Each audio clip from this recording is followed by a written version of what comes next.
Hello and welcome to episode number 2 of Extra Time. Glad you could join us. Adam Pellerin, Jahmai Webster, and Sophia. Oh, wait.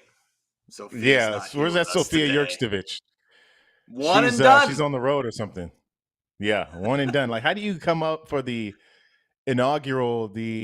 premiere episode, but then we can't find you in episode 2? So, what a She start for bailed on us, Soph. man.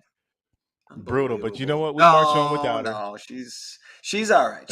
She's traveling with the Bruins, getting ready for Game 5 in Florida, with the Bruins trailing the series 3-1, which is a major bummer and a controversial last couple of games. But we'll march on without her for now, Jahmai, and we're gonna dive into a couple of different topics because this is Extra Time, and in this podcast, just because it is episode 2, and if you didn't join us for episode 1, we gave a little synopsis of what we had in mind when we started this video podcast, was to basically give you an inside look, a behind-the-scenes look to our world, right? We travel with the teams, we report on the teams, and we have a lot of interesting experiences that we don't share during the broadcast, and we thought, you know what, this is a perfect forum to do that, right? Absolutely, yeah. It's a lot of the unreported things that go without getting exposed by the public. So, looking to get into some of that during this podcast, and have a good time with my friends. Most importantly, with you and Soph. So it's a bummer she's not here, but again, we'll march on without her. I'm sure that she'll be back by episode 3. We hope, and also hope the Bruins are continuing their season too. So, I mean, I was about to just throw out the whole rundown right now. I wanted to talk about that Game 4 situation, but I'm gonna show some restraint and keep with what we have on tap. Yeah, well, I'm ticked off, so I might get into it just a little bit because I haven't been able to do it. But I will start by asking you, how was your week? Obviously, today you went duck hunting, based on the shirt you're wearing. Yeah. Can you even see me? I'm a floating head out here. That was a great pun by our producer Carolyn. No, I actually, well, this week, honestly, man, and I don't know if it's because it's baseball and it's every day, but like it's hard for me to figure out what day it is when I wake up. So if it wasn't for like alerts and getting text reminders from my dentist, which is where I went this morning to get my annual cleaning. So check me out, good, pearly man. whites. She said teeth look fantastic, so I feel good about that. But today is Monday, so last week we were on the road. Went to Minnesota and Atlanta. That's right. So Minnesota and Atlanta. Minnesota, not so great. Red Sox lost that series, and they did win one game, but it was good. They could have probably won that series, thinking back now. But I think we had an off day in Minnesota, didn't we? No, we did not. No, we had an off day in no, Atlanta. Yeah, Okay, because so we I had an ended off day up in Atlanta. getting back from Toronto and got off the plane on Friday to host the pre and post game show for the Red Sox. Right. And so it was a Friday, Saturday, Sunday series. And you mentioned, Red Sox lost that series, but that finale, going up against Joe Ryan, I thought I was penciling that one in for an L because, he dealt on the Red Sox last year. Yeah. I think he had a complete game shutout, but they were able to get to him. Yeah. They were, early. And I felt the same way because of how dominant he was the last time that they played him at their place. Was his last start against the Red Sox. And I remember this because it was David Hamilton's major league debut. And we had this, very special moment because his parents were able to come in town. He's from Austin or San Marcos, Texas, just outside of Austin or just near the area, almost within the city limits. And his mom was fantastic and she was crying and we had her on. So I actually reminded him, I was like, this is where the magic happened, man. He's like, yeah, this is where we got going last year. So, and I remember that, I think it might have been because he debuted as like a pinch runner. And then he had his first start, I think, against Joe Ryan. So maybe not ideal because he did go complete game, but he might have had one of the few hits. I don't know. I have to go back and look at the box score. But yeah, I think Minnesota. He did, Jahmai. I think he did too. Yeah. I feel like his first big league hit might have been off Joe Ryan. But not a great trip. funny. Probably the most famous sausage in the league is because the Twins have their summer sausage that they've kept around. It was Kyle Gibson got this gift pack, which I was able to find out about. I was trying to talk to Christian Vasquez about it, former Red Sox, and talked to Ryan Jeffers, their catcher. And so apparently, and this is actually a story that I wanted to get into more in depth, but now again, extra time, we got the space to do it. So Yeah. Yeah, so set the this stage for us for people that don't know, because you just threw sausage out there, and people are like, what are you talking right. about? So like give us the whole story, because it's Okay. interesting, and I got some questions too. All right. So we just played the Twins a couple series ago, and during this, so they had this summer sausage. So Kyle Gibson, one of the pitchers, I believe, or Kyle Farmer. Which one is it? No, it's Yeah, Kyle it's Gibson. Farmer. It was Kyle Farmer. Had a gift basket of some sort, and there was some summer sausage in there. He apparently doesn't like summer sausage, so he threw it on the table within the clubhouse, and they were playing the Chicago White Sox, and they were struggling offensively. It wasn't great at all. And the hitting coach went in there. He was like, "We got to do something." He grabbed the summer sausage, and it was. I got to look at the lineup, but it was Jeffers and somebody. He tossed it to Jeffers, and Jeffers handed it to the other guy, the guy previous, which I think was Max Kepler. I think it was Max Kepler. I have to go back and confirm this, but he handed them the summer sausage. They both touched it and went back to back jacks. They went on to come back, and I think it was a 5-0 deficit that they were playing. And they beat the White Sox in comeback fashion, back to back home runs, and the summer sausage. The story was birthed from there. So they continued it, and then it sparked their 12-game winning streak. So they were on this winning streak, and I think the winning streak was 10 when we got there. They beat us the first two. So it was on this win streak that the summer sausage was introduced. They did not lose a game for 12 games. So I'm talking about the summer sausages. I'm like, this has got to be the most interviewed topic that you've had to deal with, the most discussed summer sausage in baseball. He's like, yeah, no, it's pretty cool. Like, he was actually very fantastic about it, because I'm sure like everybody comes into that city, every reporter in my role is like, hey, I want to talk about the summer sausage, and they're like, okay, whatever. But they had a lot of good time with it, and in the baseball season, like, these things kind of happen organically sometimes, and that's when it's the most fun, because it wasn't one of those forced situations. And a lot of teams have their celebrations, but Jeffers was great. And I was like, how are you going to get this through customs? He was like, we're going to pack it away. We got it in saran wrap now. And I'm like, okay, what about if and when the streak ends, will the sausage still kind of continue its shelf life? And he's like, the sausage is here to stay now. He's like, it's got to stay. What? Even if we lose, it's one of those things that we got to keep it going. So the Red Sox beat them in game 3.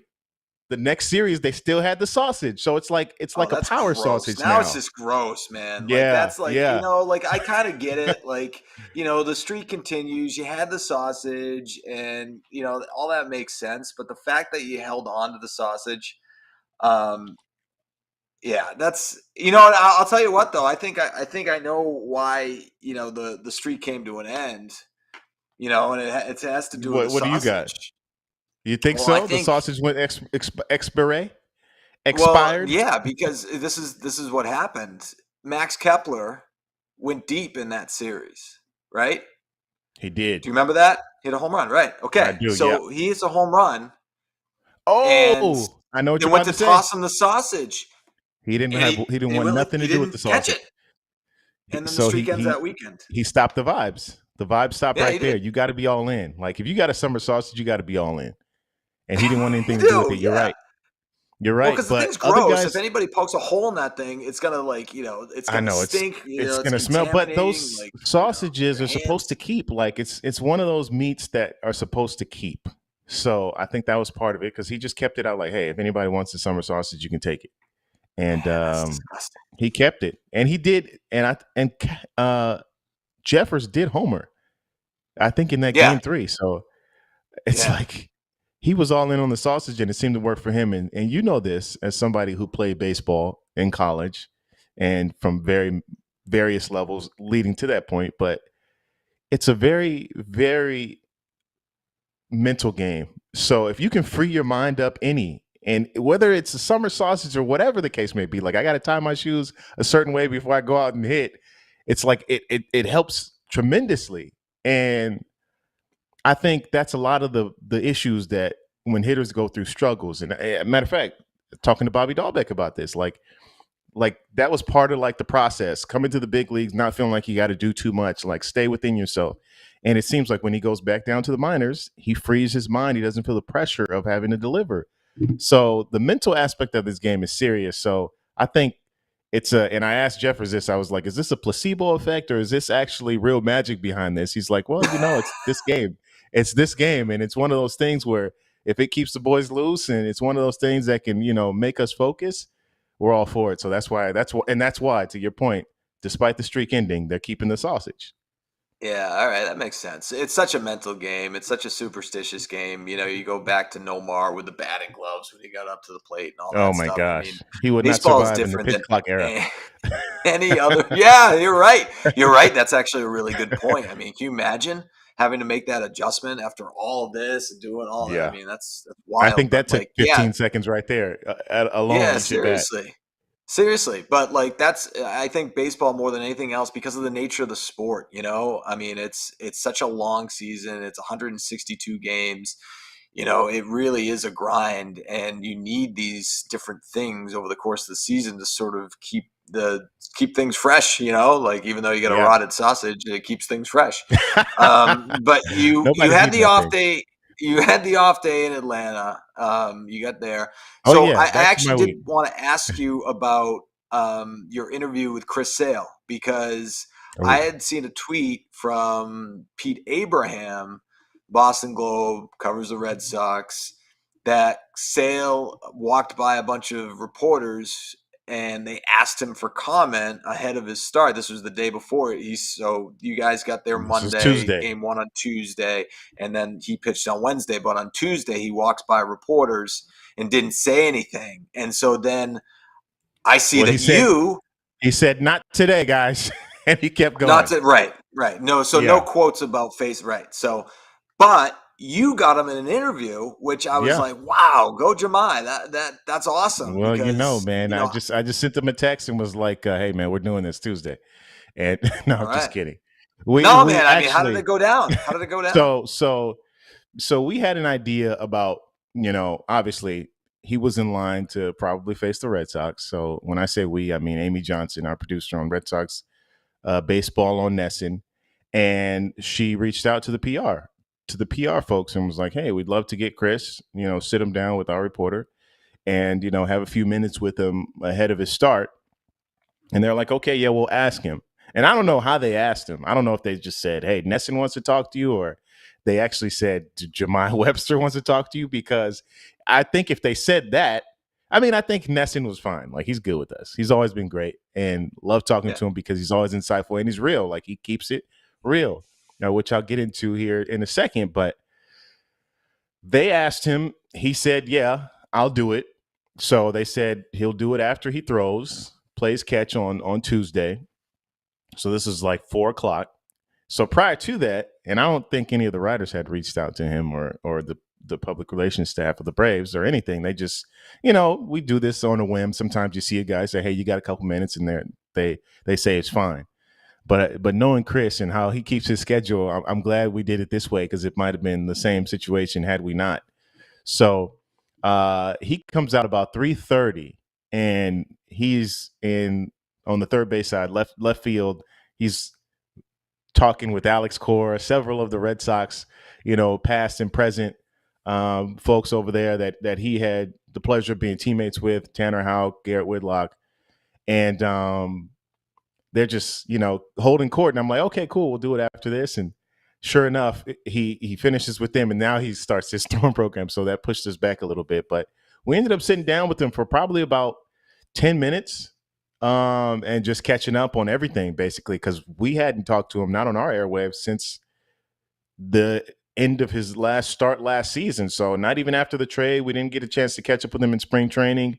None of that. So when we were out there, it was one thing that I had on my mind to do, but because you know how spring training is, like the pitchers come and do their work and they might stay for the first 2 innings and leave. So it's hard to kind of grasp to get guys, locked down at that point. But talked to him for about 10 minutes. Great messages about, the relationships that he has, his relationship with Alex Cora. Also, thank you, sorry to Red Sox fans. I asked him to send a message. He says, I can do it in 3 words. Thank you, sorry.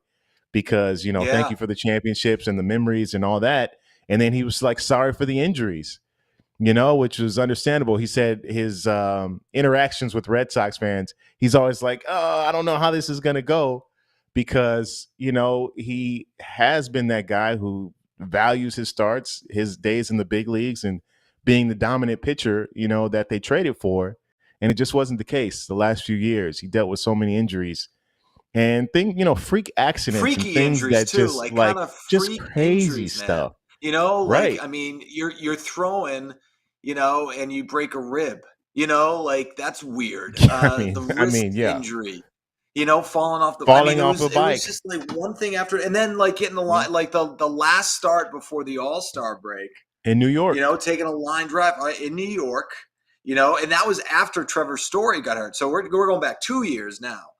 But that Mm-hmm. was after Trevor Story got hit by a pitch at the Trop, and he's out. I believe. Who was it? Was it Matt Strom who got hurt as well in that same game or at least the same series?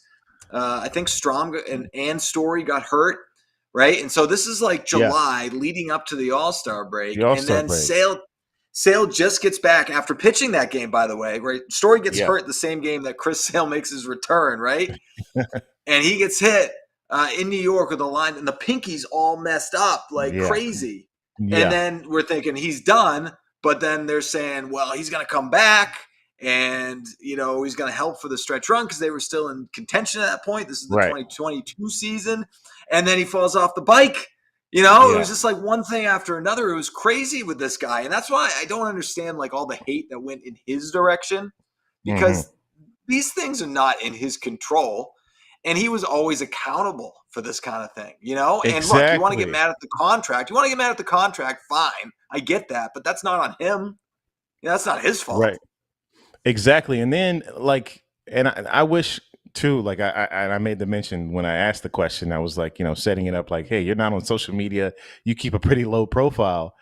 But I almost wish that he was, so he can have interactions and, sometimes like a losing battle, because you got people who just want to be there and contrary to whatever is happening. But I'm just like, I wish people got a better opportunity to get to know you, and the type of competitor you are. Know that you're not trying to like not be here and not perform, because like you're ultra competitive and like you live for these moments, and it's like being taken away from you to be an injured player. And when he came back, that was one of his quotes that really stuck. He was like, I feel like a baseball player again. Like, I'm glad that I'm here and I'm doing this. And his tenure obviously be marred with a lot of the injuries over the 7 season that he spent in Boston. But he threw the first and last pitch in 2018, and it ended with the World Championship. So nobody can take that away from him. And he had phenomenal years. I mean, 200, 300 strikeout seasons, and the first 2 years were the best 2 years of his career, he said, and then followed by some of the worst. So I'm happy for him, happy that he's healthy, and it's a head scratcher, but it also, like, even at the time too,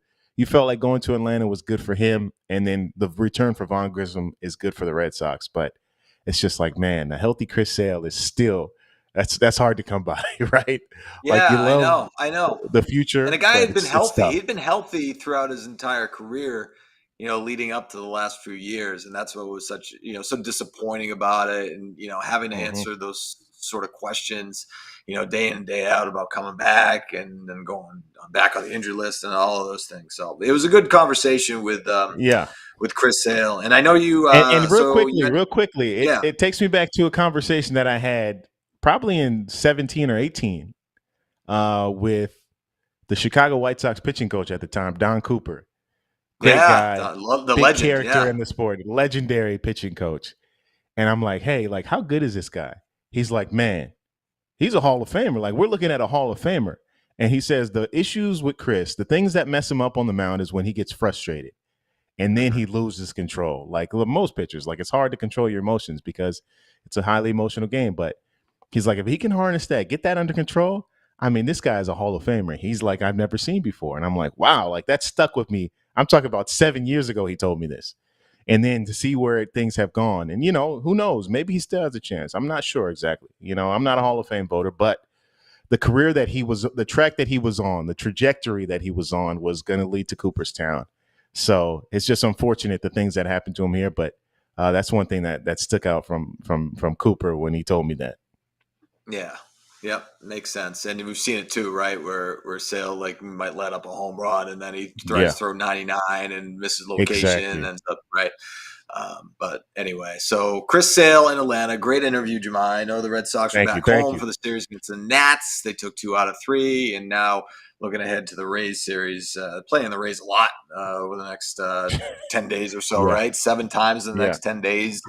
Little home and home situation. Yeah. So let me tell you about my week.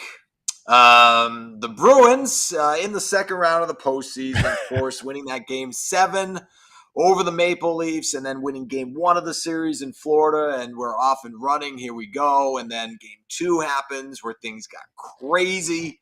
The fighting in the third period, Pastrnak dropping the gloves with Matt Tkachuk. Pat Maroon, game misconducts being tossed out like M&Ms, just crazy stuff. So that set the stage for game 3 in Boston. And little did we know that would be a huge turning point in the series because of the fact that Brad Marchand got taken out by Sam Bennett. So Sam Bennett had missed every playoff game. So basically, he got hurt in game 2 of the series against the Lightning. He hadn't played since, rejoined the series game 3 against the Bruins. And this was the same thing that happened last year where he was out and then joined the series in progress for game 2. The Panthers ended up winning that game. We know how that series turned out. And then he joins the series here in Boston. And this is a guy who's a physical player. Yeah, he's got skill offensively, but, really known for his physicality. And then in the first period, lays a hit on Brad Marchand. And, you could see, so I'm up on the 9th floor. Nesson doesn't have the games. It's a national broadcast. So me, Andy Brickley, watching this game from the 9th floor, we see, Marchand's getting up slow, but he gets back up and goes back into the game. And then, I was hosting the pregame show. Sophia actually did the first half hour on the 5th floor, our usual spot, but because it's a national broadcast, we can't shoot the ice from 30 minutes before the game leading up to puck drop. So we kick it back up to the 9th floor, and it's me and Brick. And so we finished out the pregame show. I had a game 3, and then we do the intermission report. And, Marchand had gotten hit already, and, the Bruins were trailing 1-0. We're talking about that. And then Brick adds, and we saw Marchand get up slowly. We'll have to watch that moving forward. Then he doesn't come out in the third, and nobody really knew what was going on. And then all of a sudden, you start looking at the video a little more closely, and you can see Bennett on one camera angle. You can kind of see the fist come in. He kind of winds up a little bit, and hits Marchand in the face, but it's not super definitive. Right? So then we get the news that Marchand's out. And we're like, wow, all right, so he's out game 4. So we're doing the pregame show on Sunday ahead of game 4, and the video drops from the reverse angle, and you can clearly see Bennett right in the face. Brick hadn't seen it. He's watching. He's stunned. The league took no action. The league took no action in terms of suspension, in terms of fines. Nothing. Meanwhile, the Bruins captain is out. And so let me rewind a little bit to morning skate, right? Before that video dropped to the public, but clearly, teams saw it, right? Bruins saw it. They saw that angle first. Players saw that angle first. So we're asking Jim Montgomery about it, and he's answering, we have our view of this situation. He can't go out there and say, they missed a call. This guy should be suspended, right? They can't do that. We go into the room, talk to Trent Frederick and Pavel Zacha, and these guys are ticked off. They're ticked off. And, they want to retaliate. They want to retaliate. This is their captain. This is their leader. This is their best player. And he's not going to be on the ice. And they can't really do that though, right? Like, because it's like Yeah. it's the playoffs. It's the playoffs. You can't go in the penalty box, give the Panthers an opportunity because they'll go on the power play and that puts you obviously in a tough spot. And so I was wondering, as a player, it's just like, man, you got to toe that line, and that must be Right. really difficult. So there's all of that stuff, and then you get into the game. The Bruins take a 2-0 lead. Panthers come back. It's 2-1, and then on the power play, it's Bennett again. It's that guy again in front of the net. He Yeah. cross-checks Charlie Coyle into Jeremy Swayman, knocks Swayman over, open net. Bennett He couldn't play his scores to tie position. the game up at 2. Right? And so the Bruins challenged the play, right? And so in a challenge situation, if you lose the challenge, the other team goes on the power play. So it's you got to be Oh, sure, right? You right. got to be sure. It's like, all right, we're going to challenge this, but we're 100, we're close to 100% sure. And so they kick it back to the situation room, right? So that's who's viewing this play, In Toronto, and the call on the ice stands, they and said the people goal is are good. losing their minds, Is losing this their before or after they threw minds. the rats on the ice? That that happened in game 3.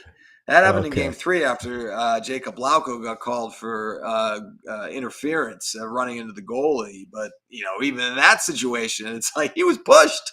He was pushing the Yeah. goalie, and So anyway, officiating's been tough in this series. It's been frustrating, and we're all reading the rule. That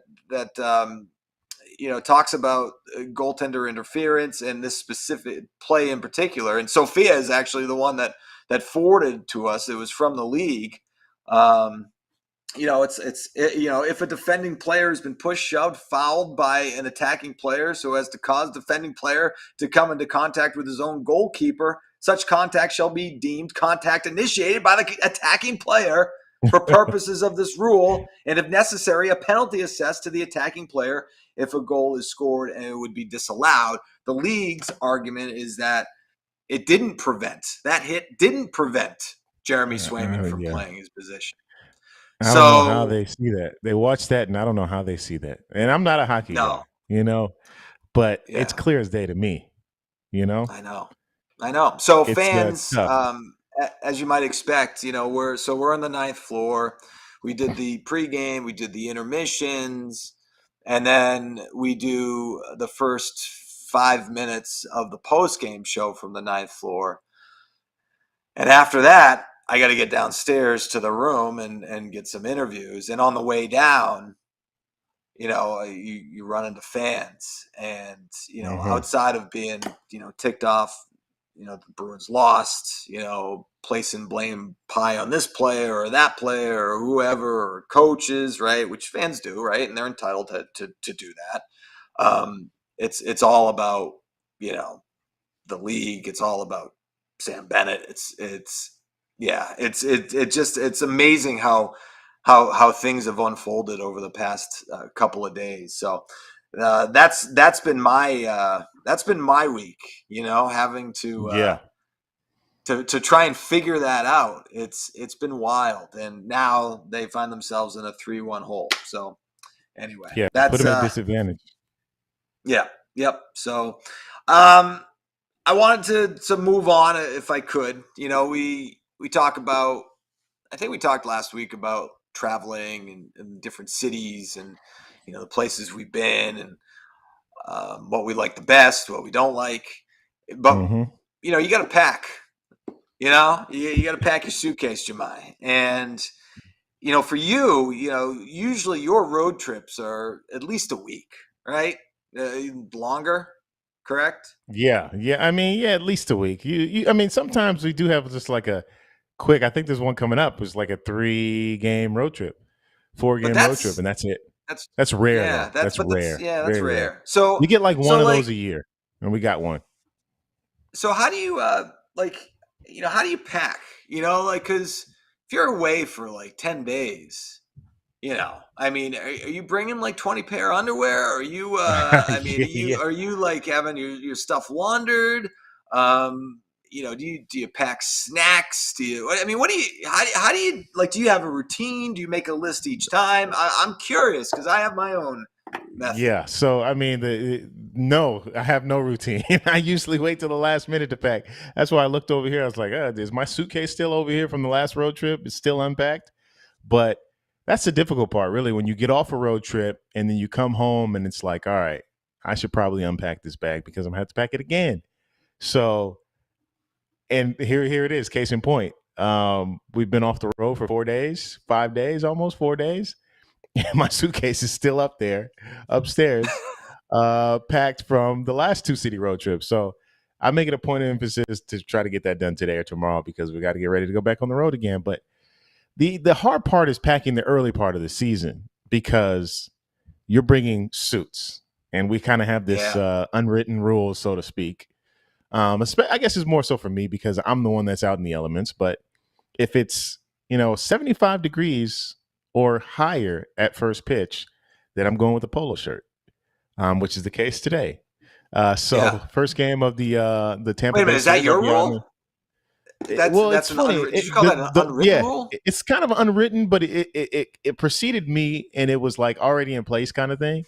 With several other people that we had, heading our production. Uh, So, and it used to be 85 degrees. It used to be 85 degrees like 5 years ago. 85. Yes, 85 degrees. So like I'm I wearing don't suits remember that. and I'm like, dude, I will not Because I'm forget it like because subject to the same rules too. If I'm doing yeah, like, pre and post it outside, it used to, so it 85. was yeah, it used to be 80 probably about 2017, 18, 19 and then it stopped. It was 85 degrees. And I used to be sweating in June and May and it's like 76, 77, which is extremely hot when you're sitting outside in the sun and wearing a suit. Like nobody goes to the ballpark wearing a suit except me and the front office folks sometimes maybe. But it's like, what are we doing? What are we doing? This is baseball, people. And then I see other telecasts and other broadcast people from around the league, and they all got these nice team issued polos or with their nice logos on it. I'm like, what's going on here? But that would be It's hard early 83. on It's before 83 degrees. I It's know 83 degrees. You're walking exactly. in with a suit. I'm sweating. I'm Sorry. telling you, I'm Two gonna have to degrees find. I'm shy. gonna exactly. Suit up. And it was so ridiculous, right? It's like, dude, it's hot. Let's come on, it's hot. So after a few complaints, finally we got them to relent a little bit. And 75 degrees is the new benchmark. 10 degrees cooler, but it's still Yeah. kind of hot. But it's more bearable when it's 74. I still might stress the limit. It's kind of like what I think about, but early on it's hard because you get some days like this beautiful outside warm and then some days you got coolness, so I find myself getting like under the weather or feeling a little bit sick to start the year and to end it because then you go from summer to screeching halt, it's now fall and Yeah. it's cold at night. So early on it's tough because I have to pack suits. Some cities, like I'm going from Minnesota to Atlanta where it's 95, it's Mm. suits because Minnesota weather very similar to this, and then Atlanta I can wear polos. So it's like trying to keep your body temperature. And I think I mentioned this on the last episode about talking to Andrew Bailey about circadian rhythms and how, he kind of has changed the landscape for kind of the pitching structure a little bit with when guys do the things that they do. And I feel like mine gets all thrown off on these cities because um I'm packing for cold weather cities, warm weather cities. So it really has to do with that. So I initially first, if I'm going to, like, for example, we're going to St. Louis and Tampa coming up, I'm going to look at the weather. That's the first thing I do. And I'm like, okay, this is what I got. So I'm like 4 games, 4 suits, 3 games, 3 polos, whatever it is. But at the Trop, it's hot. Even though it's indoors, it's hot outside. So we go polos usually at the Trop, which is great. So those 4 games, polo shirts, easy.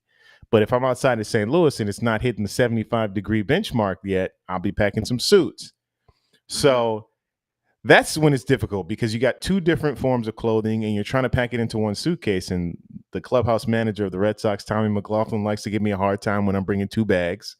He tries to reference me as my predecessor, which I absolutely hate.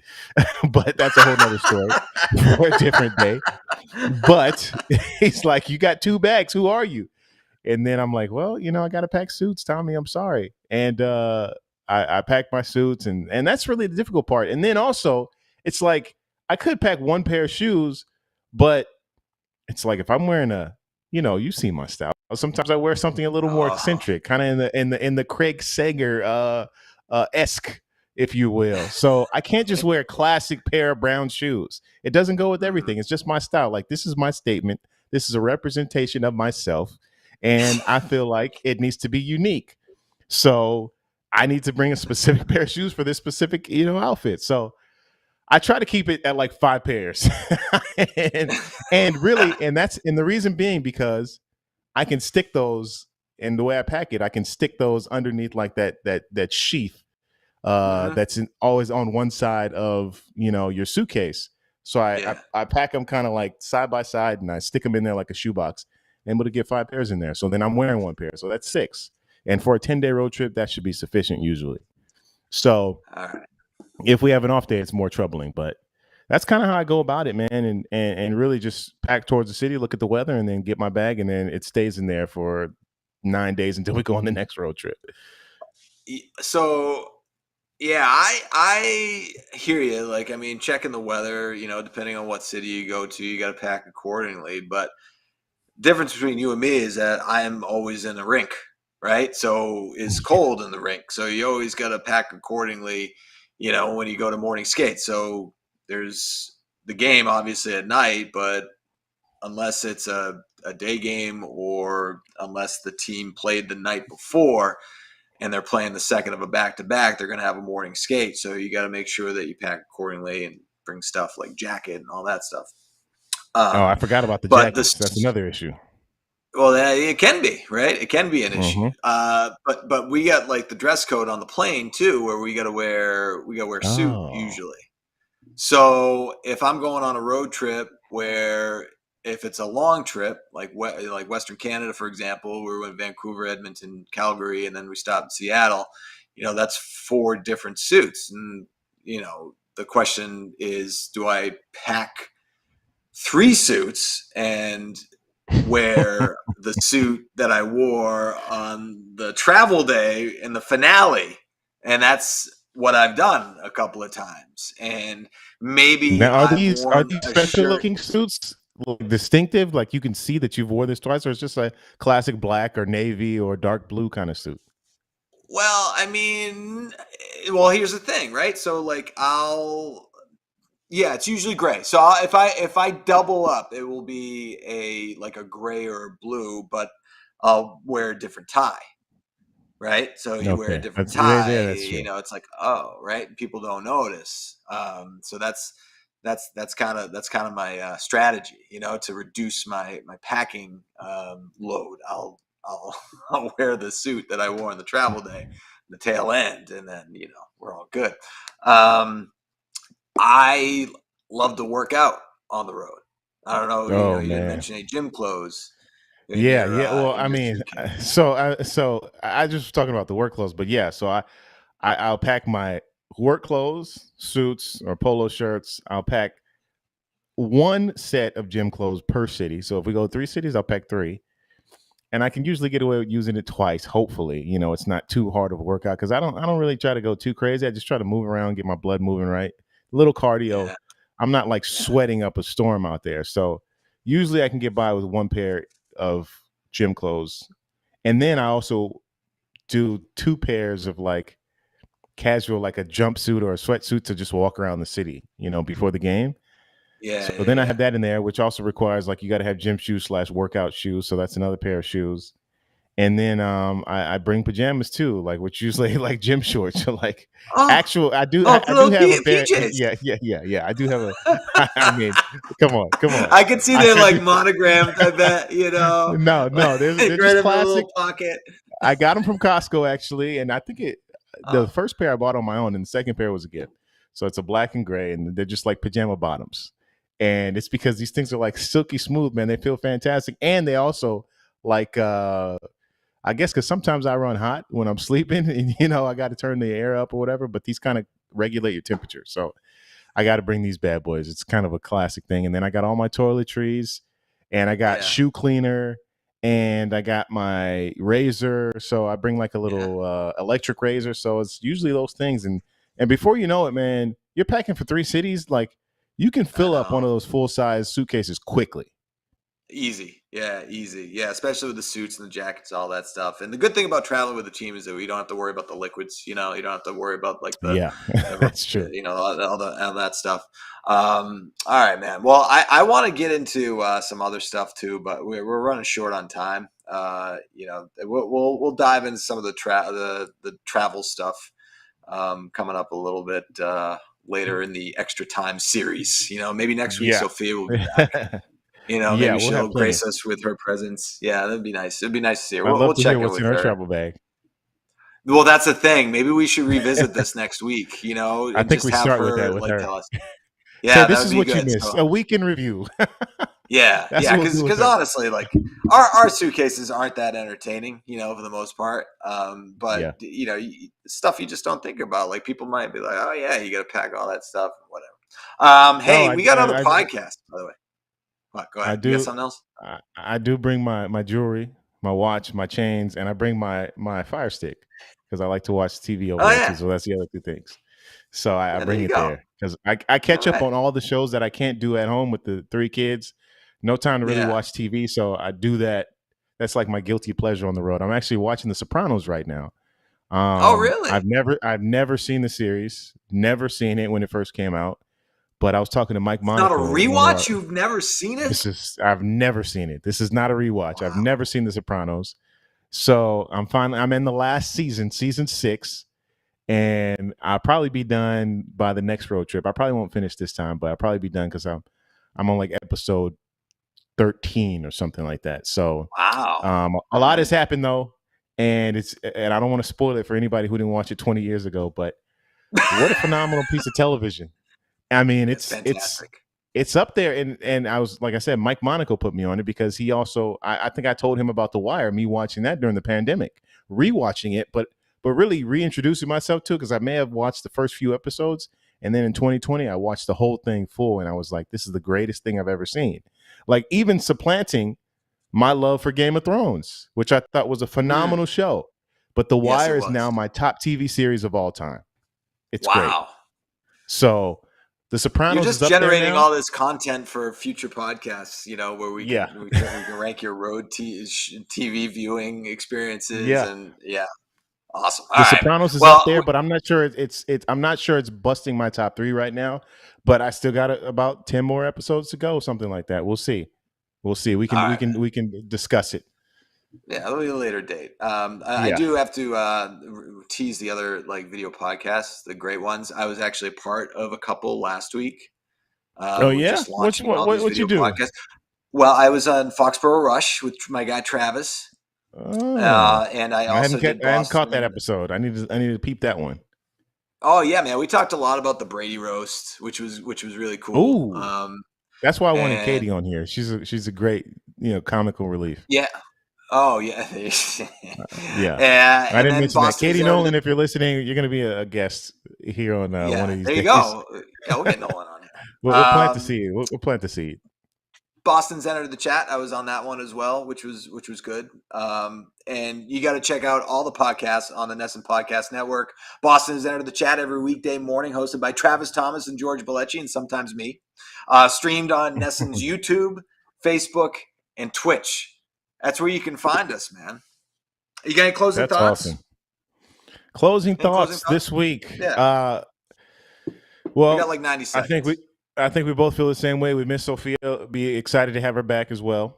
The trio is what the straw that stirs the drink. So Yeah, it'll be great to have her back. Looking forward to this week. Tampa Bay. The Red Sox have played one division series, and yeah, we're in crazy. mid-May, so we're starting to really ramp up with that. So looking forward to how they compare in the division. Starting to get healthy. Pitching is getting around. The pitchers starting to return. The offense is coming around. I think we'll Yep. see, but I'm still optimistic about this club, and we'll see how this next month goes. We've hit the quarter point. Yeah, So that's quarter kind of a pole of the checkpoint. season, man. Yeah, well, as far as Bruins go, it's do or die. Yeah, Every let's game go. that they win moving forward is do or die in this series. So looking forward to seeing their response in Florida. Hopefully Brad Marchand is getting healthy. I don't know if he's going to be able to join the lineup for Game 5. Hopefully they can extend the series and give him an opportunity to play again. Yeah, man, it's going to be tough, but hopefully they can pull through. Sophia's with the team. We got the pre and post game coverage on NESN, and the crossover season continues. But this Yep. podcast is over for now. Extra For time has now. come to an end. For our girl Sophia, I'm Adam Pellerin, Jahmai Webster, my guy Jahmai. We'll reconnect next week. Until then, enjoy the rest of your week. See you guys later.